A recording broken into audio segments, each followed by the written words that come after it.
Hello दोस्तों, welcome to my YouTube channel.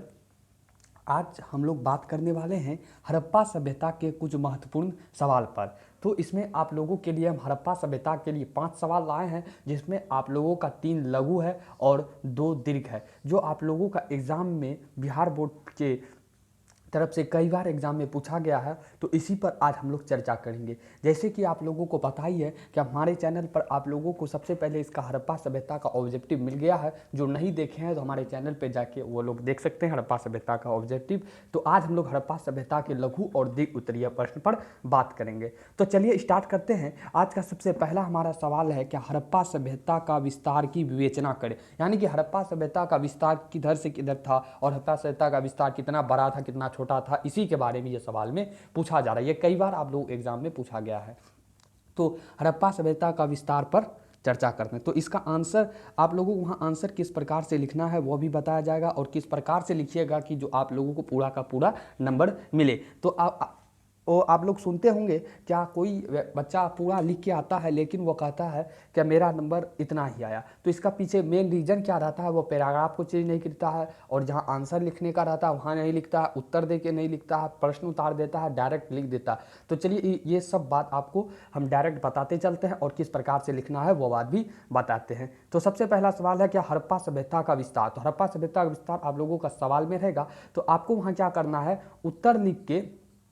उत्तर लिख के नेक्स्ट वाले लाइन से स्टार्ट करना है। तो चलिए उत्तर में क्या लिखना है, हड़प्पा सभ्यता का विस्तार की विवेचना करें में। तो हड़प्पा सभ्यता विश्व की 4 प्रमुख सभ्यताओं में से एक थी और सभी सभ्यता में से विशालतम थी। तो आप लोग किताब में पढ़े होंगे कि हड़प्पा सभ्यता जो थी, विश्व की 4 सभ्यता जो थी उसमें से सबसे बड़ी सभ्यता थी हमारी हड़प्पा सभ्यता। इस सभ्यता का नामकरण हड़प्पा नामक स्थान जहां यह संस्कृति पहली बार खोजी गई थी के नाम पर किया गया। तो हड़प्पा सभ्यता का जो नामकरण हड़प्पा नाम से हुआ है, वह हड़प्पा संस्कृति पहली बार जो खोजी गई थी हड़प्पा नामक स्थान पर खोजी गई थी। इसलिए इतिहास में एक नियम रहा है कि जिस स्थान पर जिसे खोजा जाता है उसी सभ्यता का नाम दिया जाता है। जैसे हड़प्पा यहाँ की पहली संस्कृति और पहली बार खोजी गई स्थान थी, इसलिए इसका नाम हड़प्पा सभ्यता पड़ा। तो हड़प्पा सभ्यता का विस्तार में आप लोग एक पैराग्राफ में इसे लिखेंगे। उनके बाद आप लोगों को यहाँ से पैराग्राफ चेंज करना है।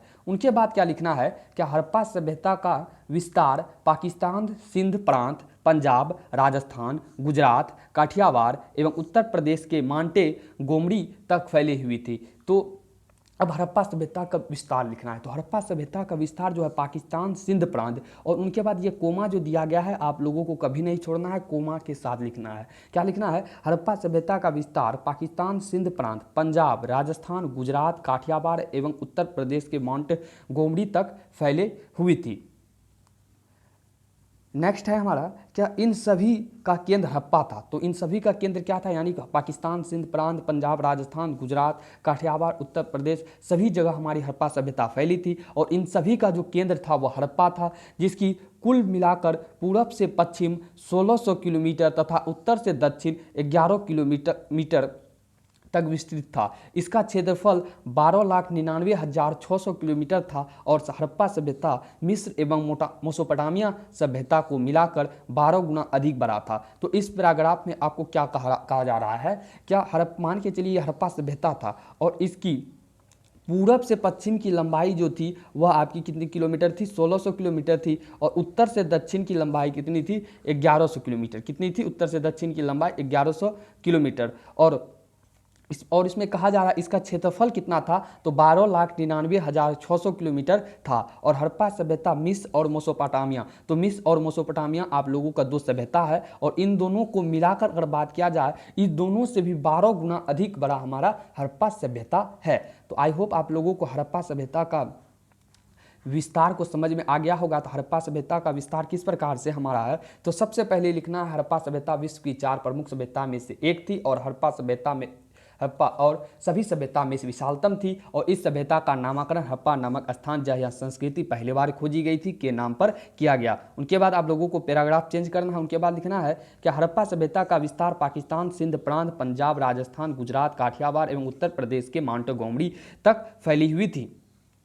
इन सभी का केंद्र हड़प्पा था, जिसकी कुल मिलाकर पूरब से पश्चिम 1600 किलोमीटर तथा उत्तर से दक्षिण 1100 किलोमीटर तक विस्तृत था। इसका क्षेत्रफल 12,99,600 किलोमीटर था। हड़प्पा सभ्यता मिस्र एवं मेसोपोटामिया सभ्यता को मिलाकर 12 गुना अधिक बड़ा है। और हाँ, आप लोगों को हम बता दें कि अगर आप लोगों को जो सवाल यहाँ समझ में नहीं आए तो हमें आप कमेंट बॉक्स में लिख दें, और आप लोगों को हम नेक्स्ट वीडियो में वो सवाल ऐड कर देंगे और वहाँ आप लोगों को बता देंगे। और एक बात ये जान लीजिए कि आप लोग जो ये हमारा प्रश्न उत्तर है इसका स्क्रीनशॉट ले सकते हैं, या नहीं तो आप लोगों को टेलीग्राम का लिंक हमारा डिस्क्रिप्शन में दिया गया है, आप वहाँ जुड़कर टेलीग्राम से इसका PDF डाउनलोड कर सकते हैं।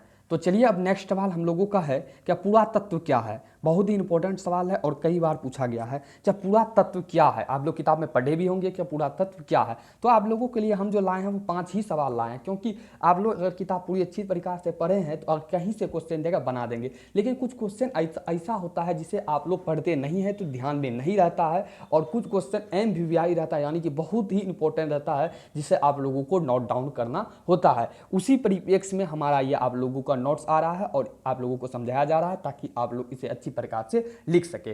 तो सेकंड हमारा क्वेश्चन क्या है, पुरातत्व क्या है। तो पुरातत्व क्या है इसे समझते हैं। पुरातत्व जो है वह संस्कृत भाषा का शब्द है। किस भाषा का शब्द है? संस्कृत भाषा का शब्द है, जिसका अर्थ होता है पुरानी वस्तुओं का तत्व जानना।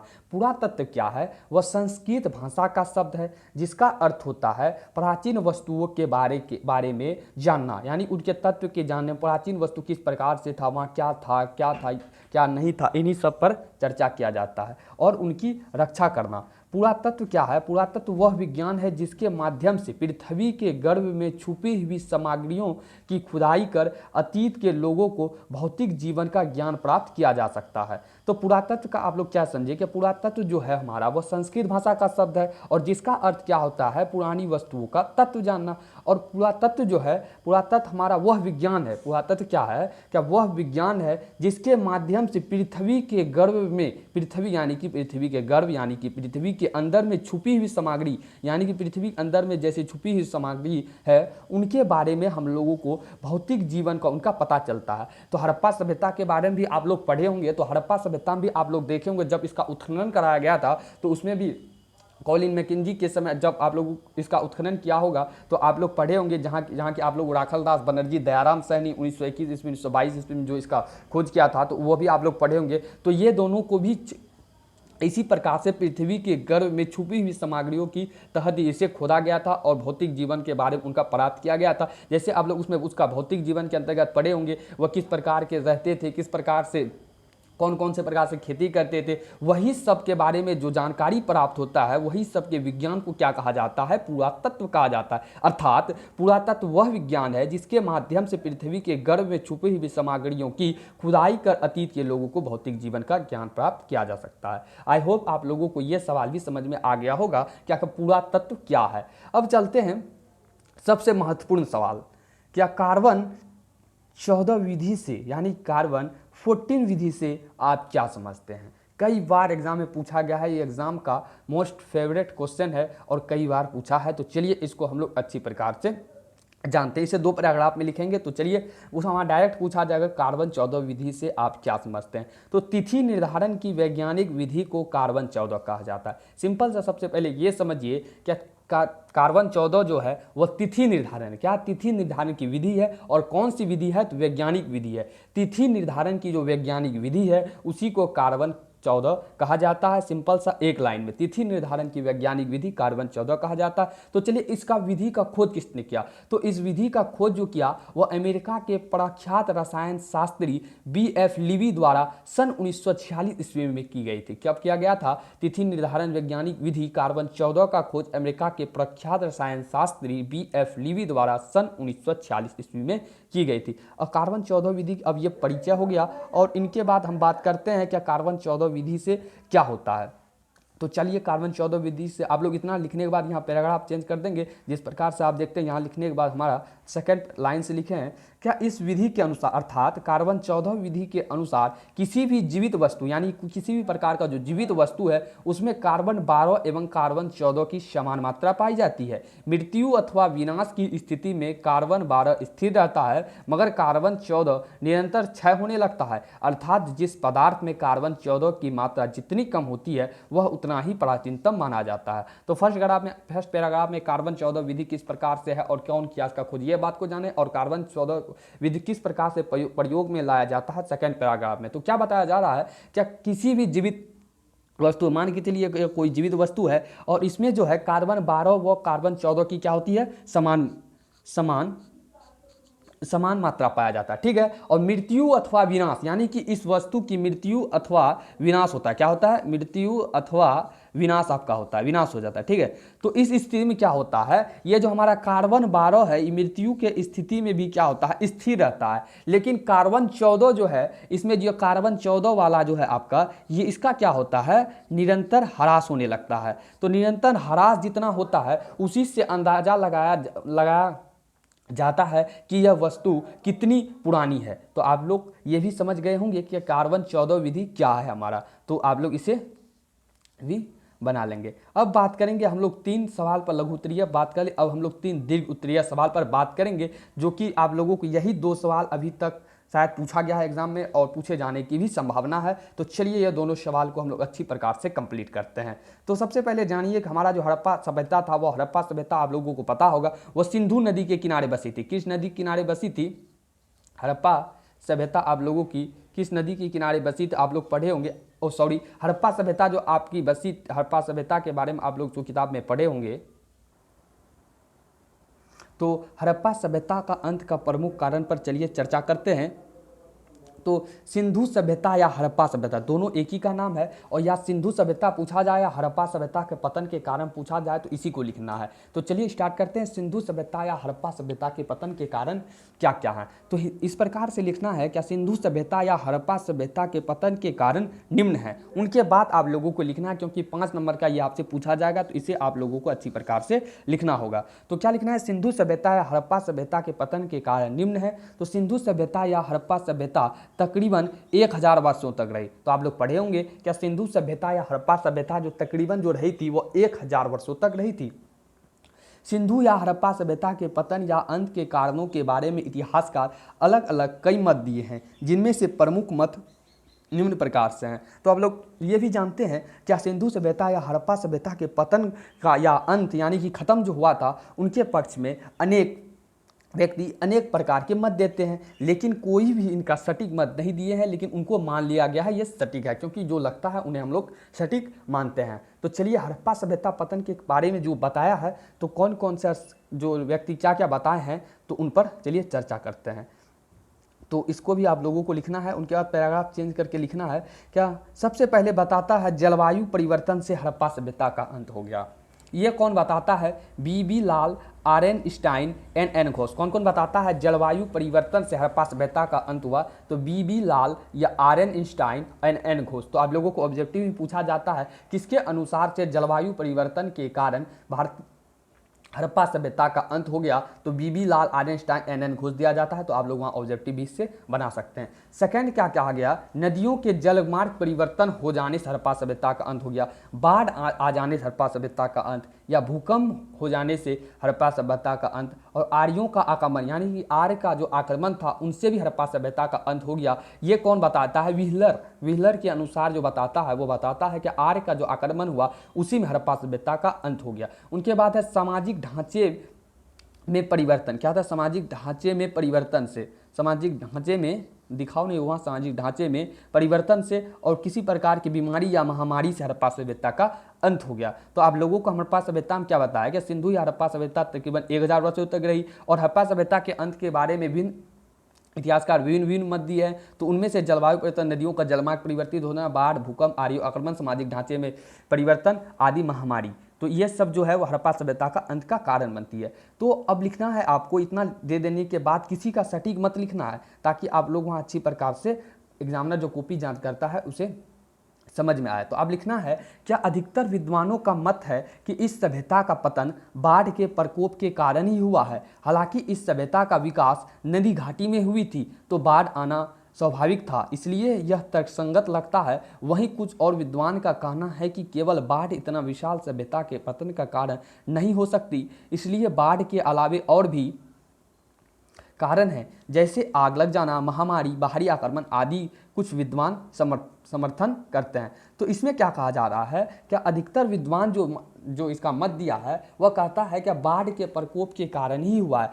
क्योंकि बाढ़ का प्रकोप जो है वह सबसे ज़्यादा तर्कसंगत माना जाता है, क्योंकि जो हड़प्पा सभ्यता जो विकसित हुई थी वह नदी घाटी के किनारे ही विकसित हुई थी, आप लोग पढ़े होंगे। तो इनमें जो है बाढ़ आने की संभावना बहुत अधिक थी, इसलिए यह तर्क जो है तर्कसंगत माना जाता है। और कुछ विद्वान कहता है इसमें क्या केवल बाढ़ जो है इतना विशाल सभ्यता का अंत नहीं कर सकता है, और इसलिए बाढ़ के अलावे और भी कुछ मत दिए गए हैं, जैसे आप लोग पढ़ चुके हैं, जैसे आग लग जाना, महामारी, बाहरी आक्रमण आदि कुछ विद्वान समर्थन करते हैं। तो आप लोग यहाँ से यहाँ तक आप लोगों को ये 5 नंबर में पूछा जाएगा, ये सवाल को लिखना होगा कि हड़प्पा सभ्यता के अंत के प्रमुख कारण में क्या क्या है। तो आई होप आपको हड़प्पा सभ्यता के अंत के प्रमुख कारण में कौन कौन से हैं तो वह भी समझ में आ गया होगा। चलिए नेक्स्ट अंतिम सवाल पर बात करते हैं। हड़प्पा या मोहनजोदड़ो के कुछ विशेषताओं, हड़प्पा मोहनजोदड़ो के कुछ विशेषताओं या विशिष्टताओं का वर्णन करें। तो हड़प्पा मोहनजोदड़ो की कुछ विशिष्टताओं या विशेषताओं का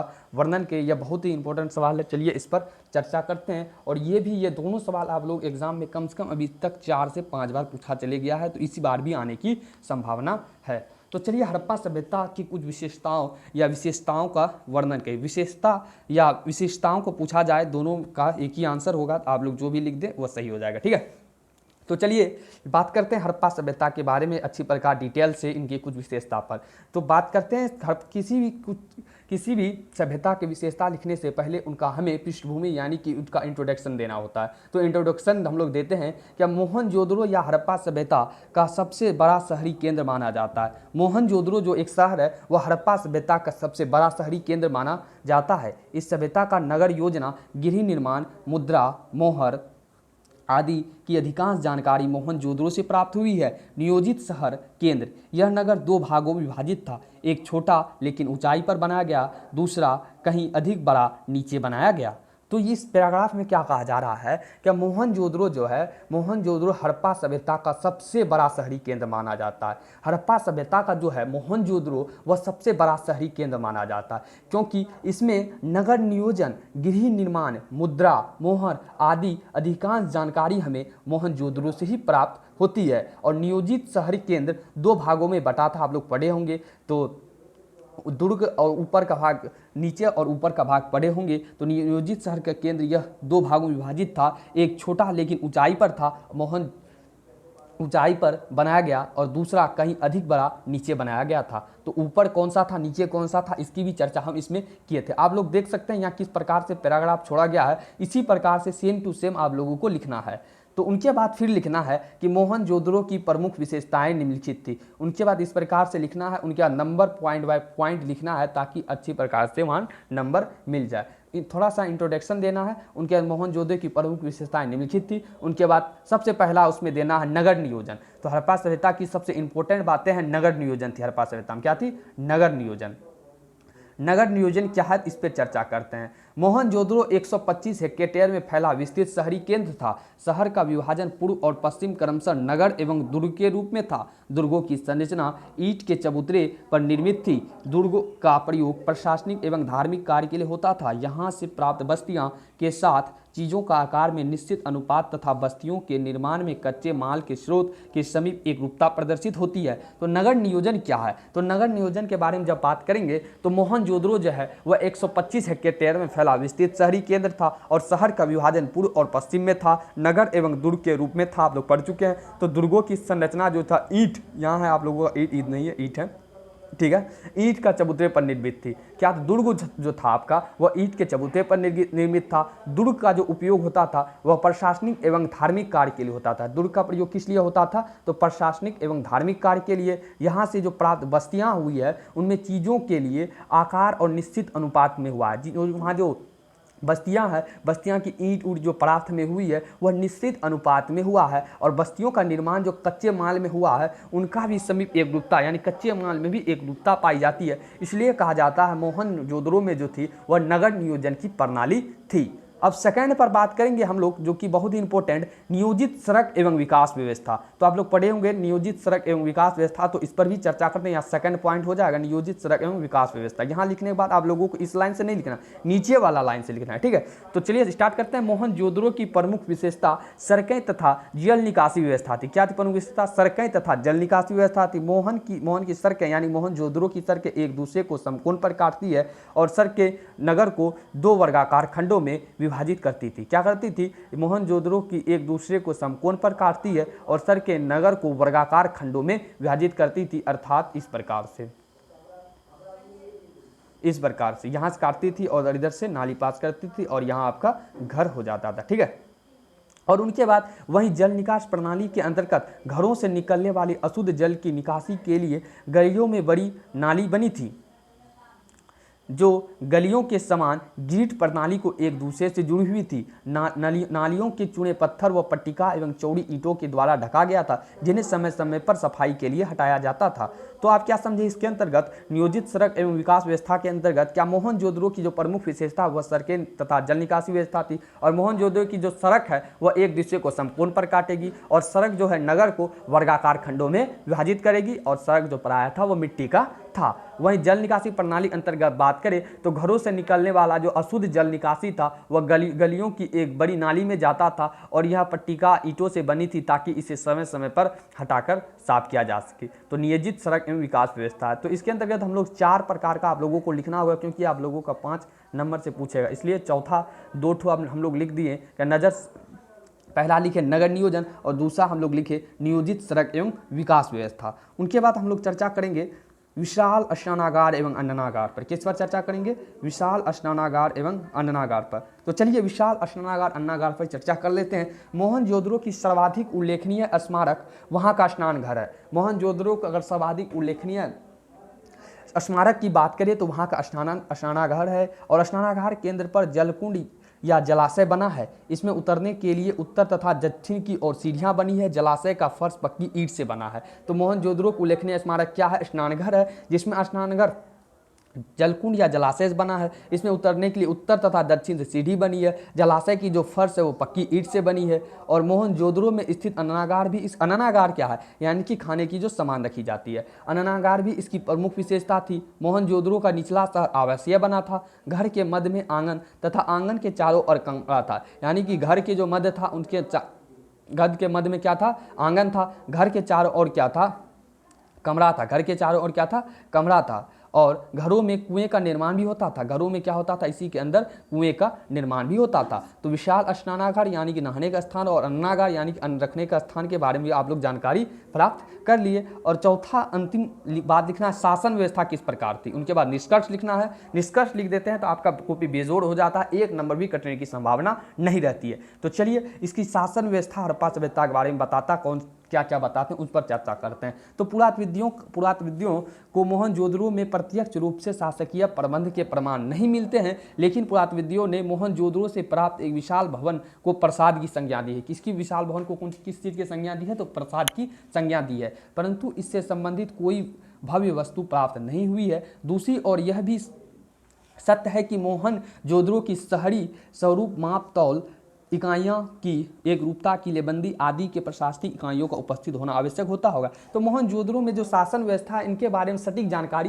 प्राप्त हमें नहीं होती है, क्योंकि किसी भी प्रकार की अस्तित्व की हमें बारे में पता ही नहीं चलता। इससे पता चलता है ये लोग ज़्यादा युद्ध नहीं करते थे, क्योंकि डायरेक्ट यहाँ लिखता है पुरातत्वविद क्या मोहनजोदड़ो में प्रत्यक्ष रूप से शासकीय प्रबंध का प्रमाण ही नहीं मिलता है, लेकिन पुरातत्वविद ने मोहनजोदड़ो से प्राप्त विशाल भवन, जो एक विशाल भवन है, उन्हें प्रसाद की संज्ञा दी है, परंतु इससे संबंधित कोई भी भव्य वस्तु प्राप्त नहीं हुई है। और दूसरी और जो एक बात है, क्या मोहनजोदड़ो में जो शहरी स्वरूप मापतौल इकाइयाँ एक रूपता की लेबंदी आदि जो थी वह प्रशासनिक इकाइयाँ का उपस्थित होना आवश्यक होता होगा। एक अंजात के तौर पर बताया जाता है, क्या सबसे पहले बताता है ये नहीं था, यानी कि हड़प्पा सभ्यता में किसी भी प्रकार का कोई भी सुराग या किसी प्रकार का अस्तित्व नहीं मिलने के कारण डायरेक्ट बताया जाता है क्या वहाँ हड़प्पा सभ्यता में किसी भी प्रकार की राजा का या किसी प्रकार की शासन नहीं थी, लेकिन कुछ और बातें, परंतु उसमें कुछ और बातें जोड़ा जाता है। कहा जाता है कि शहर में जो स्वरूप में माप तौल इकाई थी, एक रूपता थी, नगर नियोजन थी, किलेबंदी थी, तो इससे पता चलता है कि प्रशासनिक इकाइयों का उपस्थित होना आवश्यक होता होगा। यानी यहाँ दुविधा वाली बात है, तो हम लोग इसे लिखना है तो आप लोग इसे लिख दीजिएगा। और उनके बाद सबसे अंतिम होता है निष्कर्ष। निष्कर्ष जो होता है वह संपूर्ण उसका सार होता है। तो लिखता है निष्कर्ष में क्या हम लोग पढ़े, मोहनजोदड़ो अपनी उपरोक्त यानी ऊपर में लिखे हुए सारा उल्लेख जो किया गया है, उल्लेखनीय विशेषताओं के आधार पर एक विशेष शहरी केंद्र था। तो विशेष शहरी केंद्र था जिसको ऐतिहासिक एवं पुरातात्विक दृष्टि से महत्वपूर्ण स्थान प्राप्त है।